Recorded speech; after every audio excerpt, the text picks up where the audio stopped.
I'm Janice Carter-Levitt Humphrey, publisher of The Voice of Louisville magazine.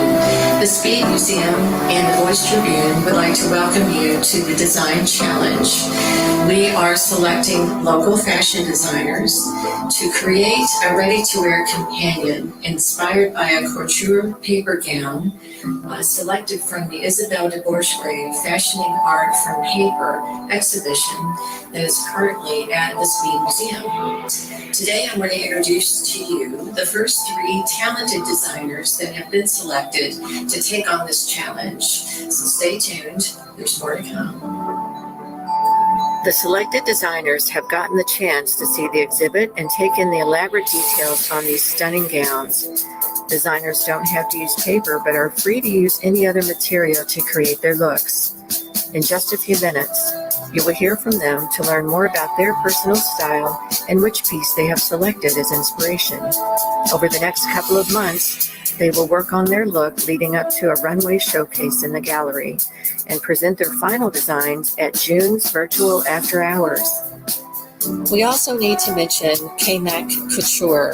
Kmac Museum hosts a paper fashion show every year along with Kmac Couture, but this challenge is separate. The idea was spurred by the paper fashions in Isabelle de Bourgegrave's show, the current exhibit at the Speed Museum. The fashion designers participating in this one-time challenge are Edward Taylor, founder and head designer for Louisville's non-binary clothing line, Evangelique Designs, Pascal Ballard, art director for The Voice Tribune, and Frankie Lewis, contestant on season 17 of Project Runway. Let's hear from them about their work. Edward Taylor is a queer Filipino-American artist and fashion designer who currently resides in Louisville, Kentucky. They are the founder and head designer for Louisville's non-binary clothing line, Evangelique Designs, where you can feel the most authentic you can imagine. Since obtaining a BFA from the Kentucky College of Art and Design at Spalding University, they have been featured in the Louisville Bespoke 2016 Fall, 2017 Spring, and 2019 Spring Fashion Show, as well as being featured in the 2013 through 2021 Kmac Couture Fashion Show and in Columbus Fashion Week 2019 in the Passport to Fashion Show. Taylor was also aired on WDRB in 2021 for their work in Kmac Couture and featured in several Louisville-based magazines such as The Voice Tribune for the Voice of Louisville magazine. When Taylor isn't spending their time making couture and non-binary clothing for the Louisville population, they spend their time as a costume designer for several feature films locally as well as in New York and Boston, styling celebrities such as Denise Richards, Heskiri Velasquez, and Vanessa Merrill. Next up, let me introduce Pascal Ballard. Pascal Ballard is the current art director for The Voice Tribune. Meeting deadlines and fussing over tea-fueled layouts is what it's all about. In their downtime, Pascal concocts new weird things to wear and adventures with partner James, who is the official tea maker, along with their dog, Scotchy Morsel. We welcome Pascal to this challenge and look forward to her creations. Let me introduce Frankie Lewis. Francis Frankie Lewis is a Louisville, Kentucky native, a Southern Indiana adoptee, and a Los Angelian in training. As Frankie puts it, Los Angeles has my home, but Louisville has my heart. A graduate of the University of Louisville's Theater Arts Department, Frankie developed her sewing skills and love for design under the guidance of Zana Goldentool and Melissa Shepard of the U of L Costume Shop. Her training as both a theatrical performer and costumer has majorly influenced Frankie's work. Frankie's love for community is the foundation for Frankie Lou, a full-service fashion house that aims to minimize our impact on the environment and maximize our impact on the community. Through special projects, Frankie Lou, and wearable art, Frankie uses fashion to try and leave the world a little better and give back to the communities that made her.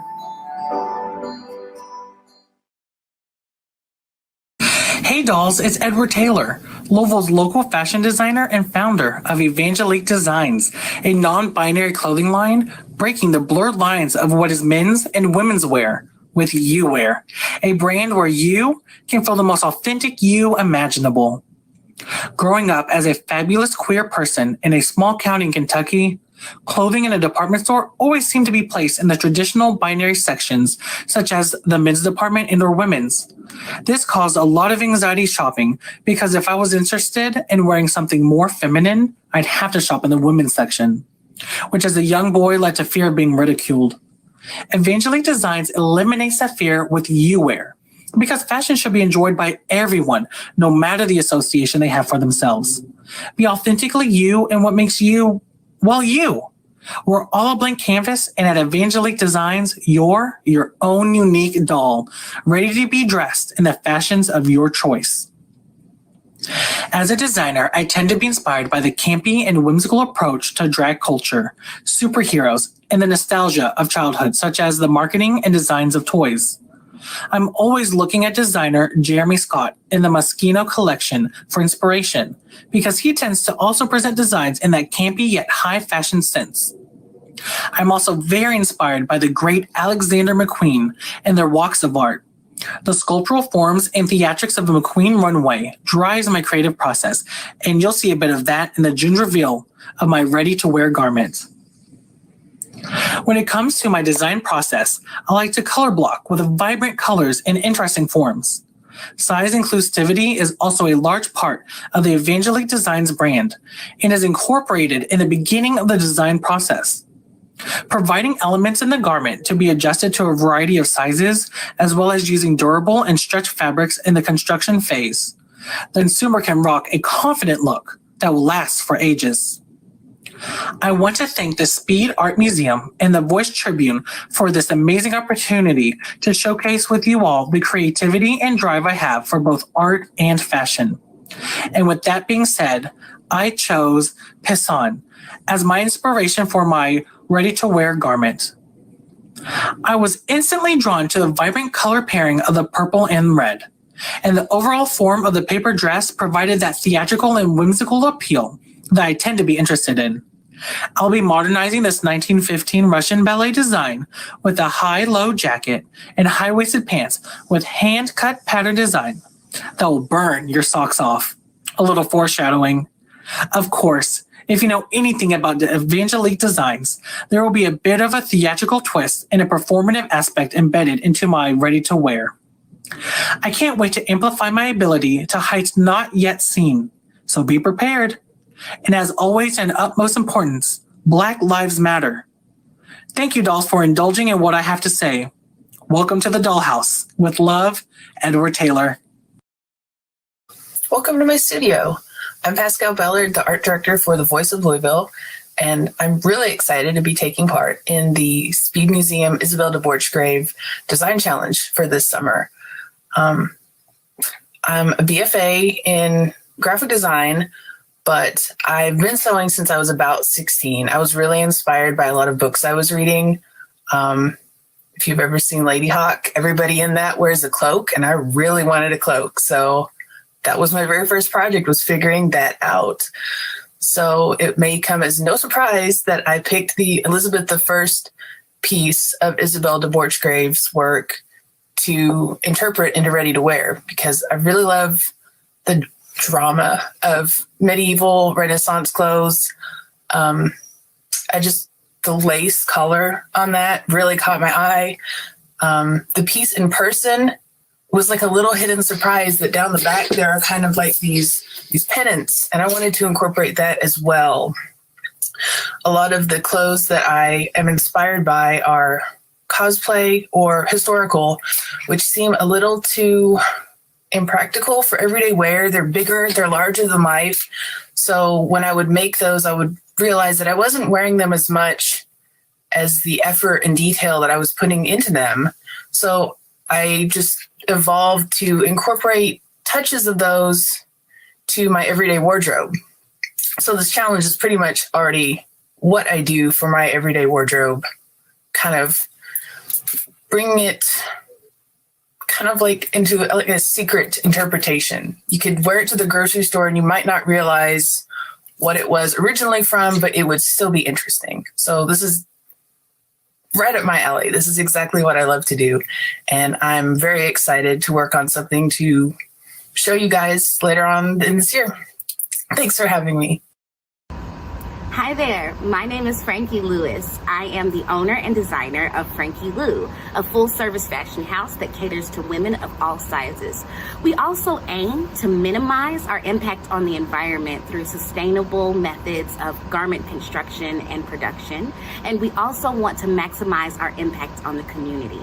Though I live in Los Angeles now, Louisville, Kentucky will always have my heart, and I will never miss a chance to participate with my fellow artists in the city. So I'm very excited to participate in this Ready to Wear challenge with the Speed Art Museum.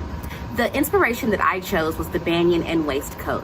From the beginning of my career, I've been in love with different coats and outerwear and what the possibilities are with pieces like that. And when I saw the Banyan and waistcoat, I just knew that I had to do something to bring that look from its time to our time. As a designer, I really love texture, volume, lines, architecture, the shape of things. And when I saw the Banyan and waistcoat, I thought it would be the perfect opportunity to play with all of those elements into one look. I love the floral texture of the brocade that the Banyan and waistcoat looks to be made out of. And I really do enjoy the floral vibe that it has.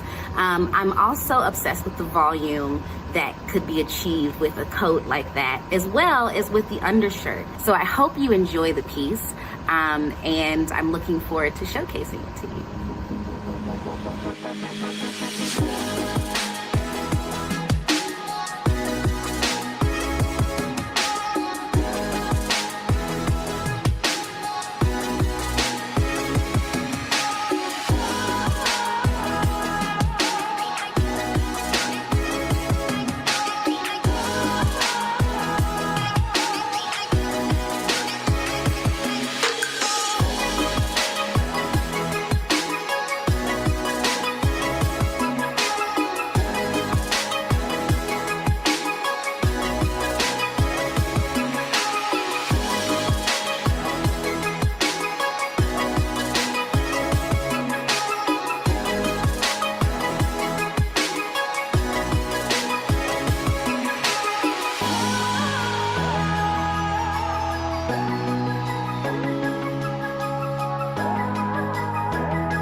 My name is Erica Holmquist Wall, and I am the curator of European and American painting and sculpture here at the Speed Art Museum.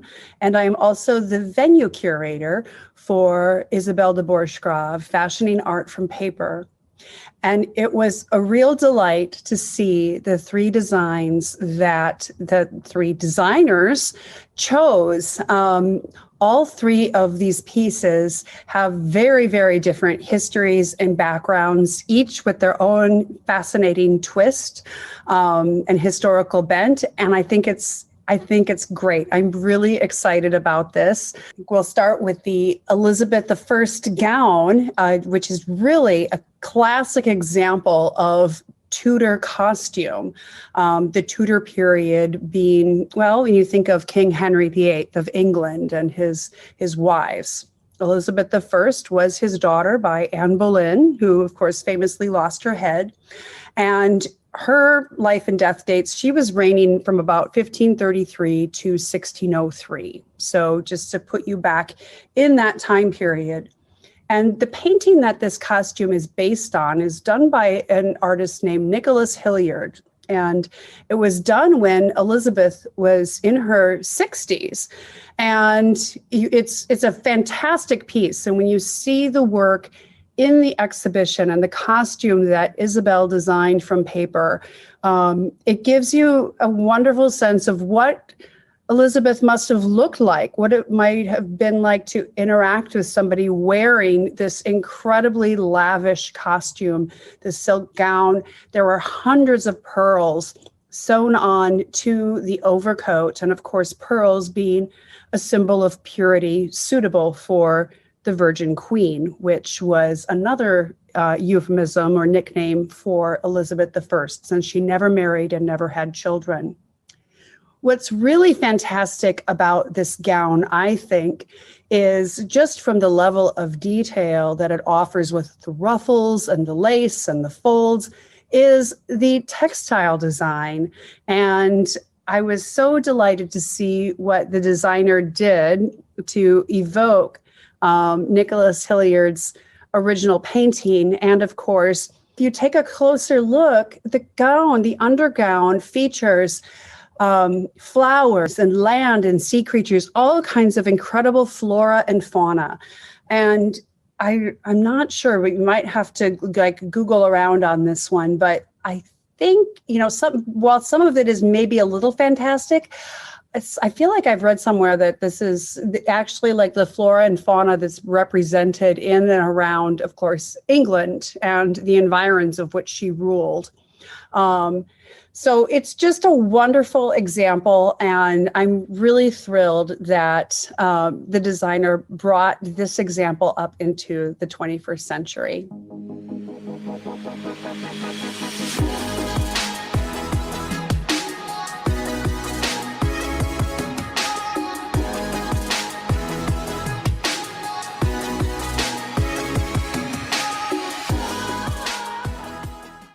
Pascal Ballard, and I'm the art director for the Voice Tribune. I chose the Elizabeth I dress with my mask flapping around. I translated it into ready-to-wear. I thought something simple. Translating Elizabeth I into something simple was harder than it sounded. So I focused mostly on adapting the illustrations on the underskirt into a custom fabric. With vintage velveteen, and then keeping the shape of the lace collar with the lace hood, as well as a more modern peplum on the vest.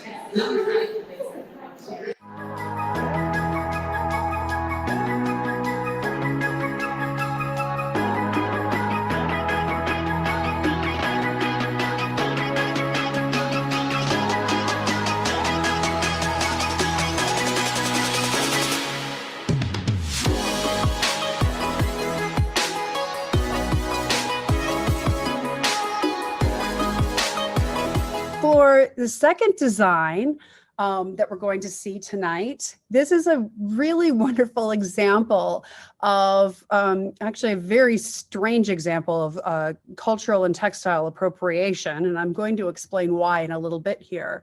But we fast forwarded from the Tudor court into the 17th and 18th century, especially in Europe and America. And so what we're looking at is a men's robe, and in the Isabel exhibition, this is Isabel based the costume on a portrait of Peter the Great of Russia, the Tsar of Russia at the time, the ruler. And it's a wonderful example of, how fashion can kind of grip an imagination and really, you talk about fads and trends and things that come and go. The Banyan Coat is really unusual. It became very popular, especially among men in the 17th and 18th century, living in Europe and America. They were based on the underrobes that were worn under Japanese kimonos. And they were brought to Europe by, of course, the multinational corporation, the Dutch East India Trading Company in the mid-17th century. So, of course, the Dutch were sending their ships all over the world, especially into the Far East, and bringing back spices and textile goods and, all kinds of things back to Europe, foods, for example. But these underrobes, these kind of women's undergarments, really, if you're going to just be practical about it, were used to kind of, help pack things, pack the crates, and men took to wearing them as loose, comfortable, like a dressing gown or a morning gown, very kimono-like garment made of cotton, linen, or silk, very light, and they took to wearing them over their shirt and breeches. And these things became so popular that people like to have their professional portrait, their official portraits painted. So you often see men from this period, like you would have seen Peter the Great, donning these banyans in their official portrait. Sometimes they would wear a turban with them. Some, instead of wearing a wig, right? So it was a very kind of a relaxed, loose, kind of an at-home look, very comfortable. But it was also used to kind of designate, yourself as, especially in portraits, was you may look like a little more philosophical or a little more intellectual if you're wearing one of these robes, right? You're living a life of the mind. And what is fascinating, the trend even made its way over to colonial America. And especially in colonial Virginia, when you think about how humid it is in the summers of, in Washington, D.C. and the coast of Virginia, gentlemen would wear these lightweight banyans as informal streetwear in the summer, these hot, humid summers. So, these really are a fashion that gets really reappropriated from their sort of how they were originally used and worn by women in Japan to wear under their kimonos. And it's kind of an interesting gender flip.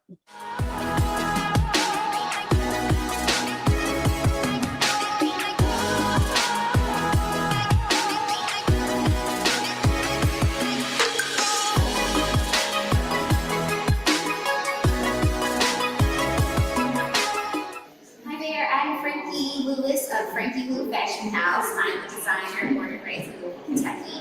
My piece was the Banyan Coat, which was worn by royalty, and so my interpretation of a rent-to-wear piece was to create something that would be worn by royalty, the common man, people like you and me, hence our faux bra that we're calling it. Something special about Frankie Lou is that we committed that all of our ready-to-wear items would be made out of existing clothing, because creating new clothing is just adding to the pile of clothing in our landfills and adding to our climate change. So we wanted to make this an opportunity to go from rich to everybody else. Thank you.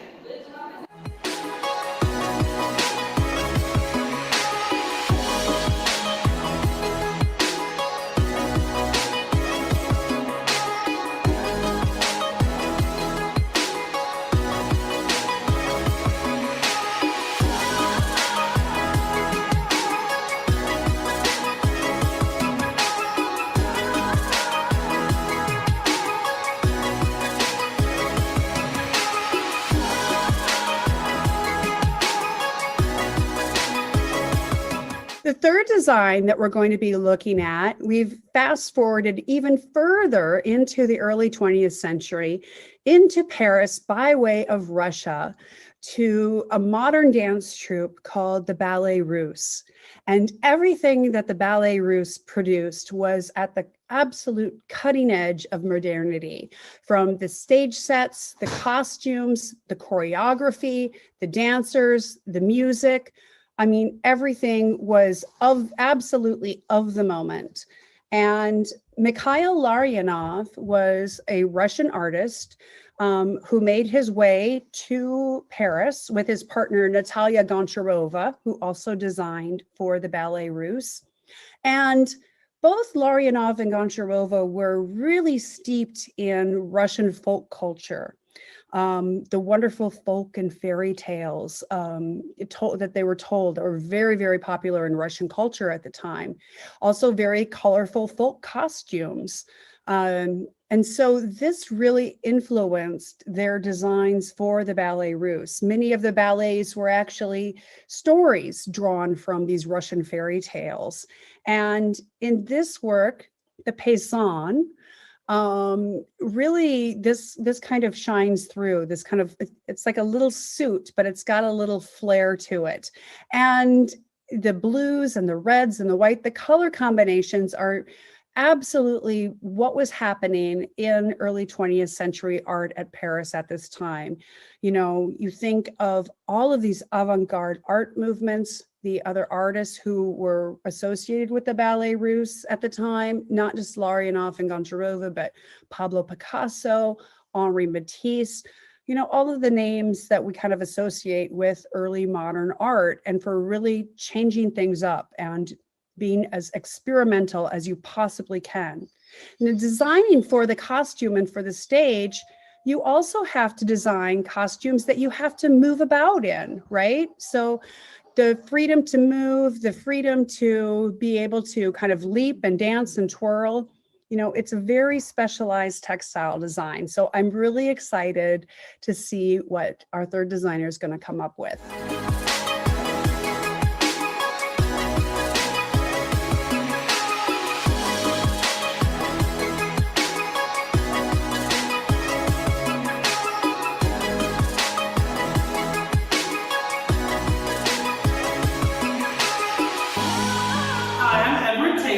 I'm a non-binary designer here in Louisville, Kentucky. I have a clothing line which is Evangelique Designs, and Evangelique Designs is very much inspired with this piece here in my creation for this ready to wear on my show. I was inspired by the color palette, the purple fuchsia and the red. That color blocking was important for me to incorporate into my design here, and as well as this gold detail. I start down here at the bottom of the pants with a flame, and that was kind of an homage to the more modern age. And then as we go up the leg, we have a more Baroque style. I really wanted to infuse both in this suede pants and this satin shine jacket with the sleeve off to the shoulder.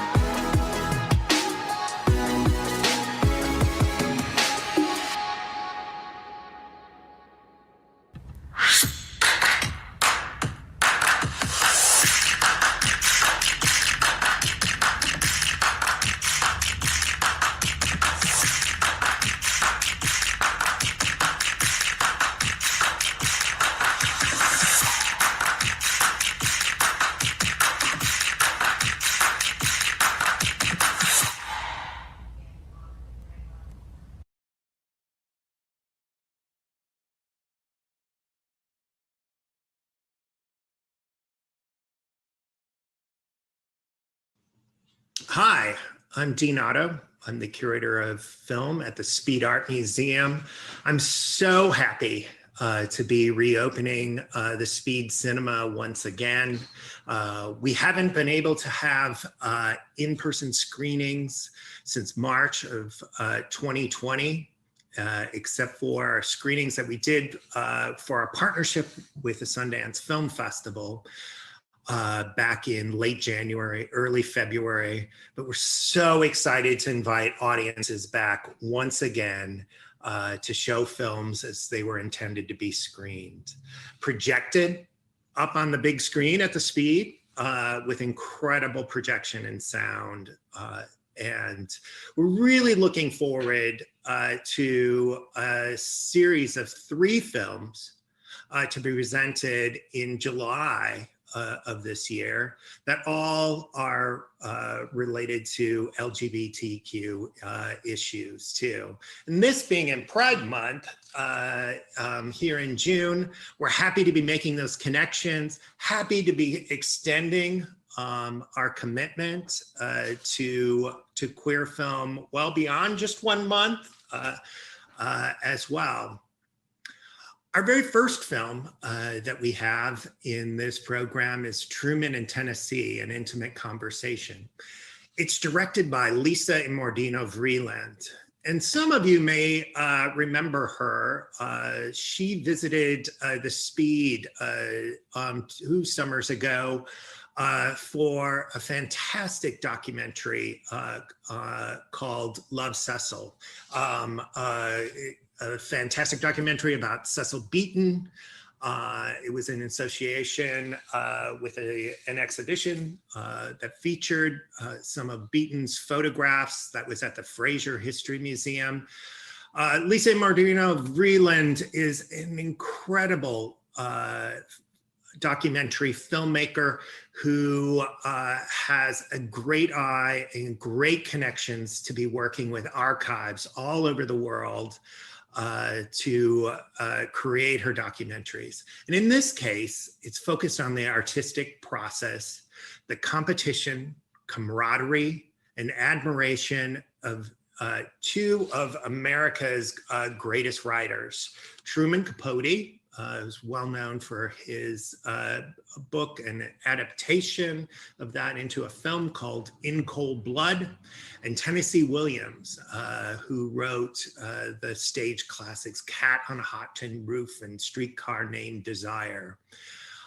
This film looks into the sometimes caustic friendship between the two that was fueled by gossip, alcohol, and jealousy. This film also looks really deep into their history through archival research too. And let's take a look at the trailer for that film.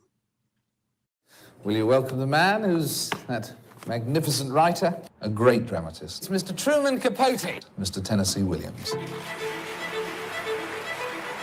The great accomplishment of In Cold Blood is that I never appear once. I wanted to write a book that would read exactly as though it were a novel, except that every word of it would be absolutely true. I think the only thing I've done that is an autobiographical work was The Glass Menagerie. It was the first hit that I had. I really think you've written a masterpiece here.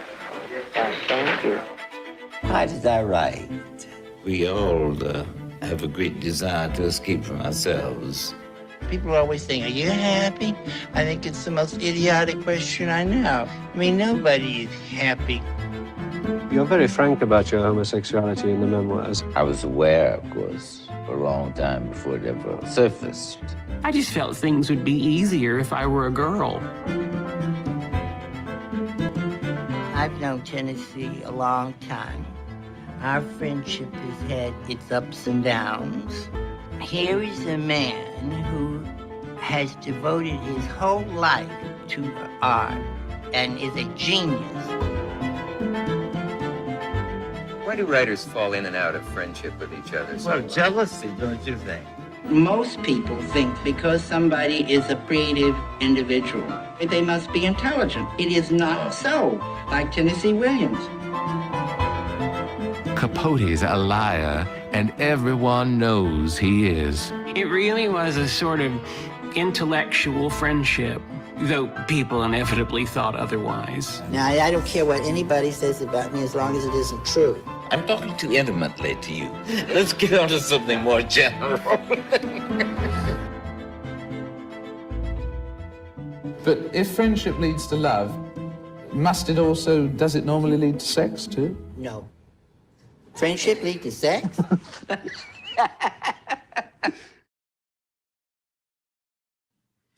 Also screening in July, starting on Friday, July 6th, is Can You Bring It? Bill T. Jones and D-Man in the Waters. This is another film that really highlights the artistic process and the reinterpretation of a classic work of performance.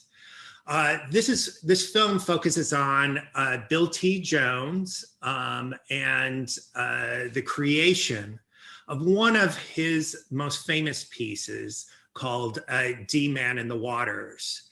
And that piece really specifically came out of the AIDS crisis.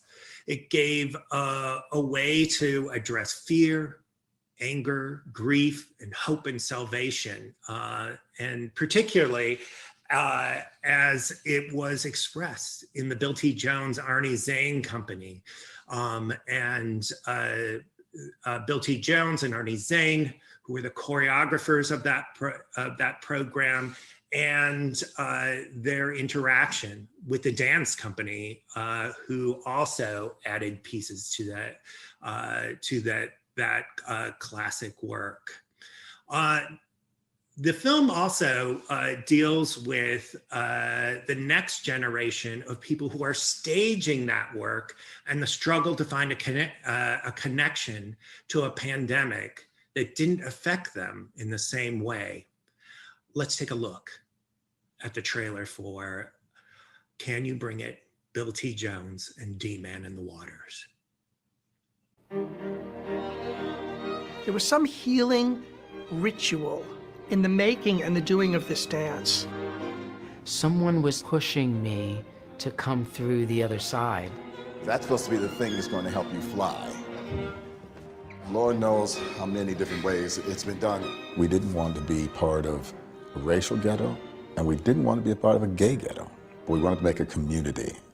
That community thing changed radically when all of a sudden it was, how do we save ourselves? Half my phone book had died. In addition to the several dancers in our small company. If it's happening to her, something's gonna happen to me. It's I give up, or I have nothing to fear. There's a moment when it tips. I call it the hallelujah place. And that's what I want the piece to get to.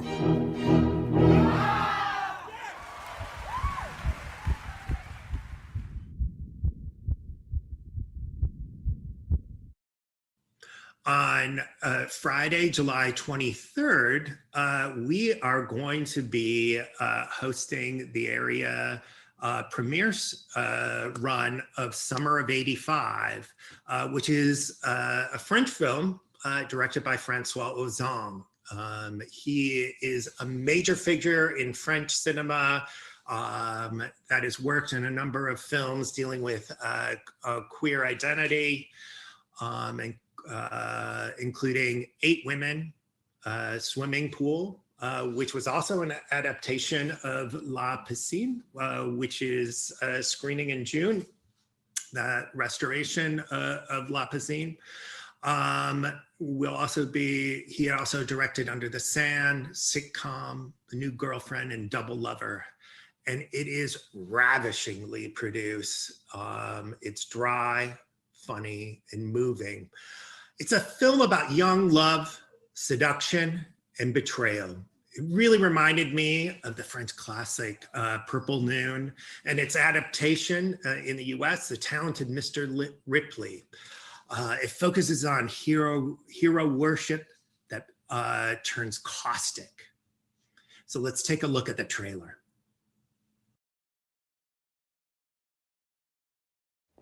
Pour qu'on parle de ce que tu as fait. Le juge a besoin de savoir pourquoi tu agis de cette manière, et c'est à moi de donner mon avis. Non, ça vous regarde pas. Ça va, mon chéri? Ouais. Mon Dieu, mais qu'est-ce que tu lui as fait? Maman, ça chavirait, c'est tout, c'est rien. Un bon bachot, c'est tout ce qu'il te faut. Allez! Avec ta mère, vous faites ça à tous les mecs qui chavirent. C'est que c'est ma première fois. Hein. Tu te détends, tu résistes jamais au mouvement. Tu te laisses aller. Plaisir à voir tous les deux. Salut beau mec. Toi et moi, on a des milliers de balades à faire ensemble. On se connaît que depuis ce matin. Pourquoi perdre du temps? On est tous mortels. À cet instant précis, il n'y avait rien au monde que j'aurais pu lui refuser. Je voulais passer tout mon temps avec lui. Et pourtant, quand j'étais avec lui, cela ne me suffisait pas non plus. Alex, on pourrait peut-être emmener Kate faire une promenade. Oh, j'adorerais. Vous savez, Alexis, c'est un gentil garçon. On veut l'aider parce que c'est notre fils et qu'on l'aime. C'est toi la question. Mais moi quoi? Mais toi, tu m'ennuies, toi. Qu'est-ce qui se passe? Disparais ou j'appelle la police. Disparais! Et pour toi, ce qui est important, c'est pas ce qu'on fait ensemble. C'est moi que tu veux. Ça, c'est pas possible, Alex. J'ai besoin de comprendre ce qui s'est passé.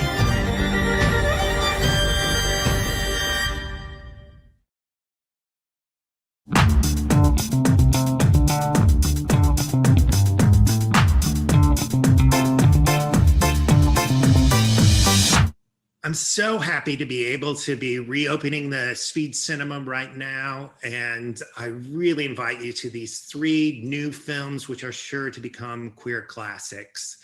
Can't wait to see you back at the Speed Cinema, and have a great weekend.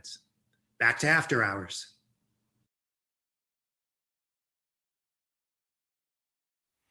Hi, everyone. I'm Teddy Abrams, and I'm the music director of Your Louisville Orchestra, and I'm so happy to be here at the beautiful Speed Museum at this extraordinary exhibit, a unique and special exhibit which features in this room costumes from the Ballet Russe, which was one of the most important artistic innovations and companies in human history, I believe.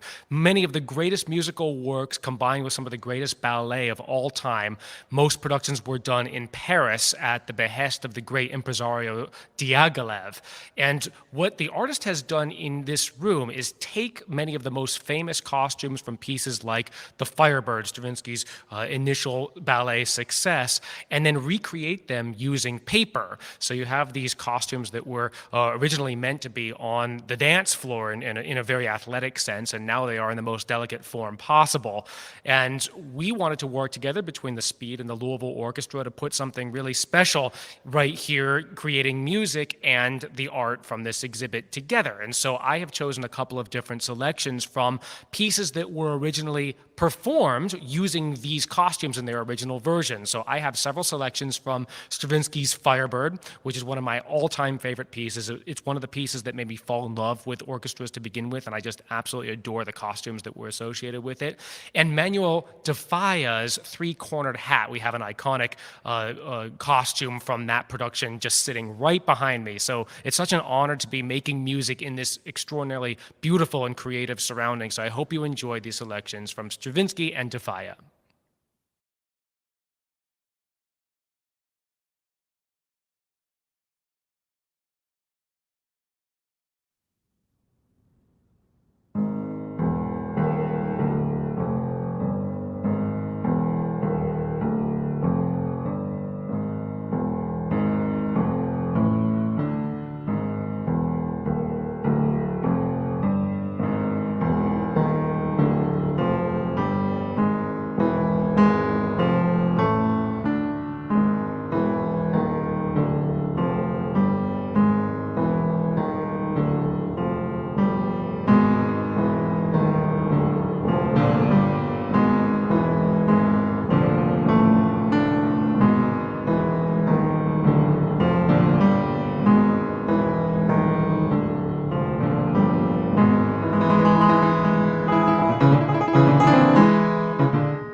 The fact that this art, through her artistry, she's able to recreate these paintings and bring new life to them and make them physical in just such a novel way. It's just... I think drinking is equivalent of that. No, it's hard to. Yeah. It's so genius. It really is, because we don't see these cats. No. They're in pieces, or if they're so fragile, if there aren't any, they're extant, they are not shown to the public. Oh no. So No. this is our way of having a sense of what it was like to walk around in these times. Yes. Well, Isabel, you're absolutely right, Michaela, in that you do have a sense of what it's like to experience what this looked like, as you're standing next to it, or what it would have looked like in person, or interact with somebody wearing a costume like this. And Isabel has really hit on a technique, and with her art, that it has opened the door to additional layers of interpretation with preservation. The Kennedy Library, I believe, they got her to recreate Anne Lowe's famous design of Jackie's wedding dress, because the dress itself is so fragile, but by recreating it in paper, you have a sense of, we can all enjoy it. Should we talk for a little bit about the different elements of the costume that may be, there's a lot of terminology attached to, this is like a whole jargon unto itself and a vocabulary unto itself. So let's kind of like work our way down. So this little neckerchief that she's got on is called a fichu, F-I-C-H-U, and it was basically a modesty handkerchief that women would wrap, made of lace or very lightweight fabric, and you would wrap it around your shoulders and tuck it in, because at the time, necklines were starting to plunge. And we can talk about that. One of your favorite paintings of Odile Guillard that's in the Metropolitan. Yes, She portrayed herself in this fabulous, outrageously huge hat. You might see the derby in a sumptuous silk gown. And she's seated in front of a giant canvas, and she has a lot of décolletage showing. There's no fichu around. I mean, this is useful, but she is looking stunning with these tiny little satin shoes, and she is looking like she's going to the ball. It's an amazing painting. What we find out later is when we see paintings of her by her student and friend. Of course, this is post-revolution, where you cannot be seen in clothes like that. She's a very plain woman, but who's going to argue? There's no photography. Why not make yourself look like the cover of Vogue? And she does. She's a gorgeous woman. And behind her behind her chair, looking over her art, are two of her students. And they're very plainly dressed, and so certainly in awe at what she's doing, and of course, what she looks like. Yeah. She is stunning, and it's such a beautiful play fabric, silk, satin, and of course, velvet and flowers, and it's just. But the fact that she's chosen to show herself without the fichu, like super fashionable, like cutting edge of the moment, Parisienne. And beautiful. In contrast to, she's got like the modesty scarf on, she's an aging auntie of the king. Yes. And very proper, and has a lot of ideas about how things should be run and done. Absolutely. But let's not forget that Adelaide was the artist, this would have been sort of an advertisement. So she's going to present herself in the most glamorous way possible. She's beautiful, she's talented, she's so talented that her two students are standing in awe, almost agog at what they're looking at.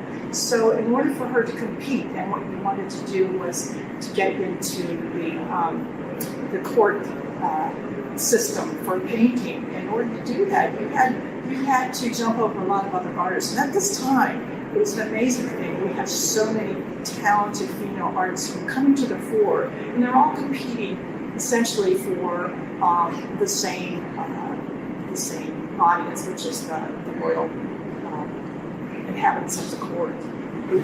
The superiors, commissions, which are your bread and butter. Let's talk about some of the other elements of the dress. So this ladder of ribbons are called a shell. Ladder, a shell. So it's literally like a ladder of ribbons that covers up the panier, which was almost like that tight bodice. But really, I mean, that's the eye-catching part. Like your eye goes right, I mean, it's this explosion right you're right in your solar plexus. Yes. Which is very compressed by now. Totally. Yes. Everything's well over the course of it. Oh, their rib cages must have been compressed by the time they were in their 30s or 40s. Shallow breathing. I can't even, it's not like they could go up already. No. Now there's another element that I love here that is very practical, and it's these beautiful lace cuffs, and I just love how Isabel has captured the quality of the delicacy of this lace. It is amazing. They're called engageants, so like engage, right? Engageant, and so literally they're like elastic waist cuffs that are separate. So you have your gown, you put on your jacket over it, and then when you're ready to show up at court looking magnificent, you just slip those little babies on right under the coat is slightly cut away to feature them, and so they're nice and full. And then when you're at dinner to sup, you just like slide them off discreetly, and you're not dragging your lace cuffs through the roast beef. The boof. Who knew that these people could be practical? I know, right? I know, because it's so impractical. Especially kind of swanning around in the giant velvet cloak. Well, and I think sometimes that this lace up here is helpful because these powdered wigs would cause powdering that fell as they walk. So the men in their velvet coats would have a spattering of powder on their shoulders. So with this lace, it would be much less obvious. So you take it up and shake it. But yeah.